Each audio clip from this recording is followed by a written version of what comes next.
all the trauma, all the remembrances, all the experience of my ancestors is coded for in my genetic code. It's not in my head, it's within every single cell of my body, resonating in a crystalline structure that we would call the fourth phase of water, and we resonate in that liquid crystal state to know self and then to express self within that matrix. So deep breath for all of us right now, this part of the podcast of like, you know what, we're connected to all of it. We don't need to know it in our heads because we already have access to it. Beautiful, yeah. Then the soil. So how does the soil come into importance? The soil is a living life form, the most complex living life form on the planet, and in life itself as we understand it. We've never measured a more beautiful system than the soil.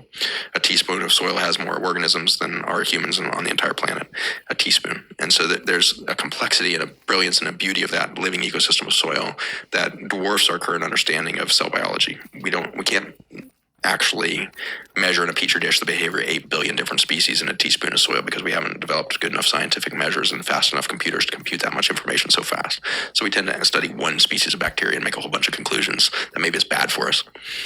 Well, this whole concept of bad bacteria and good bacteria of the probiotics is really dissolved now. We realize there is no such thing as a good bacteria or a bad bacteria. There's only a healthy ecosystem or a monoculture. Monoculture, or the death of biodiversity, is the demise of life. A push towards biodiversity is the matrix of health. And it is unfortunate that over the last 100 years, we've developed a deep economic and physical labor dependence on chemicals for our farming and agriculture. These chemicals destroy the biodiversity of every ounce of soil we put these chemicals on. They function as antibiotics. Glyphosate, that most common of herbicides, has been patented as an antibiotic, antifungal, antiparasite.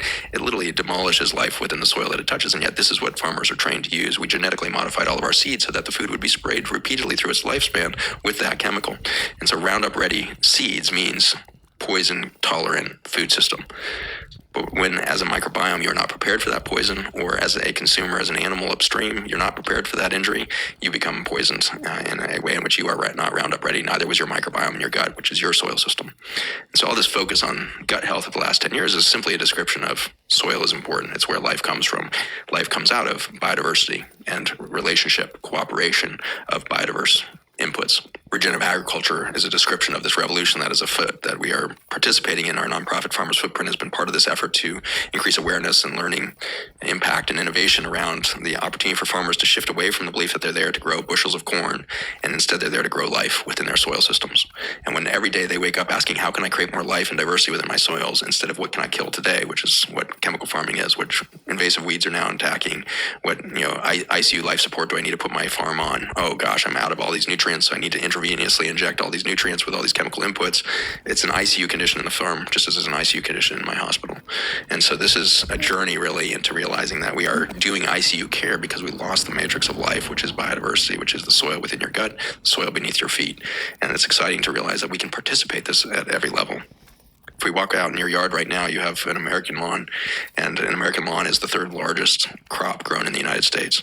There are 40 million acres of lawn, Kentucky bluegrass, grown in this country. There's only 120 million acres of farmland, 40 million acres of grass, so that it looks nice or whatever it is. We have lots of reasons, convenient, you can just mow it, whatever. If we were to take that 40 million acres of lawn and convert that to food forests in our backyards, front yards, and the rest, we would never go hungry. In the next 70 generations, there could not be hunger because we would have so much food bursting from every yard. In World War II, we came close. We had lost the food system, we had lost supply chains, we'd lost economics, and so we were growing our food in our backyards again. By 1945, Americans and the British in London and the rest were growing 45% of their food system in their backyard, victory gardens. We called them victory gardens because the campaign was, if you don't grow your own food, we're all going to lose the war. If you grow your own food, we will be victorious. Russians long knew this. Russians had really built really complex systems of what we call today peasant farming systems, where there was a lot of redundancy and a lot of hyper-local marketplaces for food systems. Russians survived some of the worst fast starvation events in history during World War II, and they won the war against the Third Reich for their resilience, and a lot of that resilience was their connection to nature, their proximity to their food system. The Germans ultimately failed because they had 3,000-mile supply chains and the food couldn't get to them. Today, the United States of America is failing because we have 3,000-mile supply chains to the food that's not grown here in this country anymore because all of our soil is dead.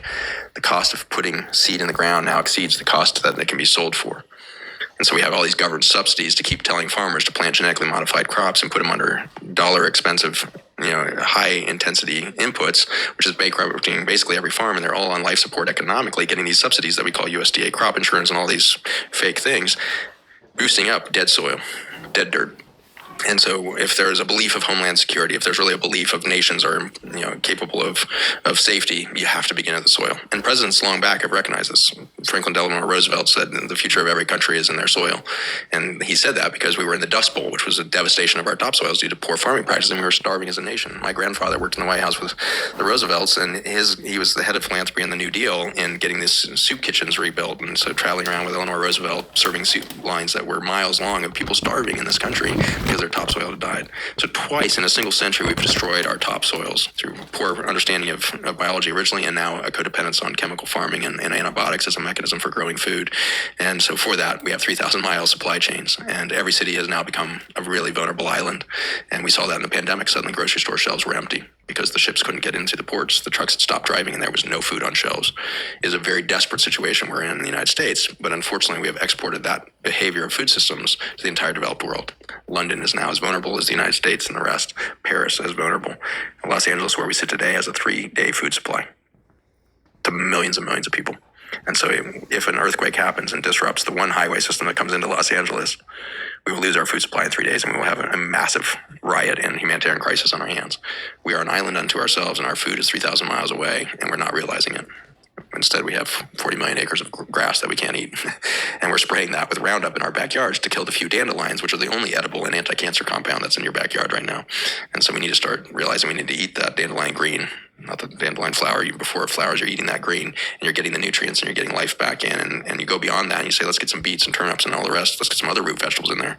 And suddenly your backyard could turn into a bounty of safety for your family, for your community, and the rest. And so this is the paradigm shift that Farmers Footprint is really working on, is can we realize how vulnerable we've made ourselves as individuals, and not just at the biological level of our chronic disease, but also the societal level as we have divorced ourselves from soil.